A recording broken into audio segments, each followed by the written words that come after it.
Ano ba yung religion mo?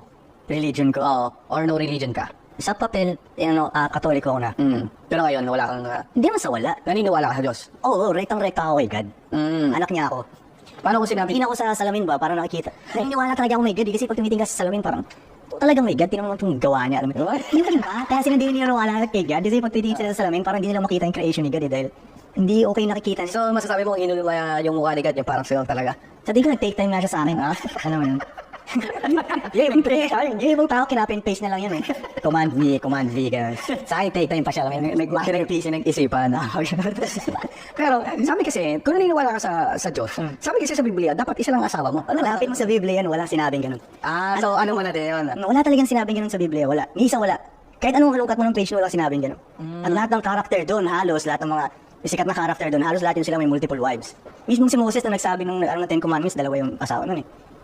Halos lahat yan sila, ilan lang ang walang multiple wives doon, si Paul, sino pa ba? Sa ilan lang, parang di lalapas ng 5 ata eh. Halos lahat. So masasabi mo, hindi naman mali yung ginagawa mo? Hindi talaga, hindi mali.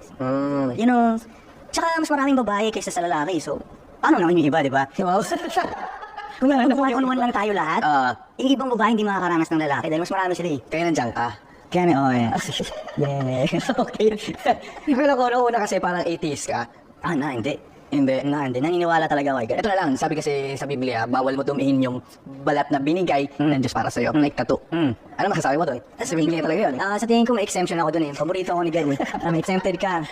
Exempted ka. Mayroong ganun lagi. Kahit sa classroom, yung teacher lagi siyang may paborito at ine-exempted niya sa mga ibang rules. May ganun yung paborito ni God, exempted yun siya.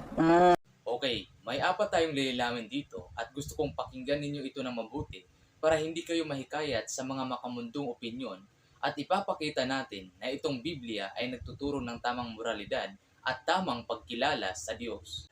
Follow and subscribe if you like content like this. Bago ang lahat, I am not making this video to personal attack this person, kundi ang makapagbigay ng biblical na kasagutan sa kanyang mga sinabi para sa kaalaman ng lahat. Una, hindi lahat ng taong kumilala na may Diyos ay tutuong sa Diyos. Dahil kahit si Satanas, kilala ang Diyos, pero siya ay hindi sa Diyos. Hindi porket nakakabit sa birth certificate mo ang salitang Kristiyano, hindi nangangahulugan na totoong Kristiyano ka na agad.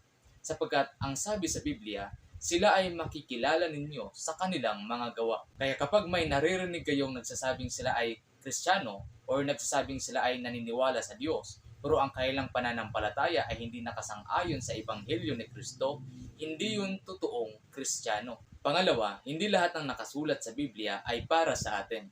Pero ang lahat ng nakasulat sa Biblia ay para sa ating ikakatuto. Naunawaan niyo po ba mga kapatid? Kung hindi, ipapaliwanag ko. Halimbawa, si King Solomon, siya ay nagkaroon ng maraming asawa. Pero hindi nangangahulugan na tama yun sa harapan ng Diyos. Dahil nagalit nga sa kanya ang Diyos, dahil nagkaroon siya ng maraming asawa. Kaya hindi lahat na nakasulat sa Biblia ay para sa atin. Pero ang lahat na nakasulat sa Biblia ay para sa ating ikakatuto. 1 Corinthians 10 verse 11. Now all these things happened unto them for ensamples, and they are written for our admonition, upon whom the ends of the worlds are come. Matuto tayo sa pagkakamali ng iba. Huwag na nating sundin ang mali at huwag nating ipaglaban ang mali. Saka meron hong nakasulat sa Biblia na dapat isa lang ang asawa. 1 Corinthians 7 verse 2. Nevertheless, to avoid fornication, let every man have his own wife, and let every woman have her own husband. Hindi yung sinabi na wives, kundi wife. It means isa lang. Saka hindi yung matatawag na asawa ang hindi naman talaga asawa. Kinakasama, pwede pa. Pangatlo, wala hong nire-respeto ang Diyos or wala hong exempted sa Diyos. Romans 2 verse 11. For there is no respect of persons with God. Kahit mayaman ka pa, kahit sikat ka pa, kung walang totoong Kristo dyan sa puso mo, ang kayamanan mo at kasikatan ay hindi makakatulong sa iyo upang iligtas ka mula sa kapahamakan ng impyerno. Mark 8 verse 36. For what it shall profit a man if he gain the whole world but lost his own soul? Pang-apat, ang katawan na meron tayo ay hiram sa Diyos. Nung ipinanganak tayo, malinis ang katawan natin, tapos ibabalik mo sa Diyos na maraming mantsa. Papayag ka ba na kapag pinahiram mo ang bagong mamahaling magandang kotse mo, ay ibabalik sa iyo na mayroong maraming gasgas at dumi?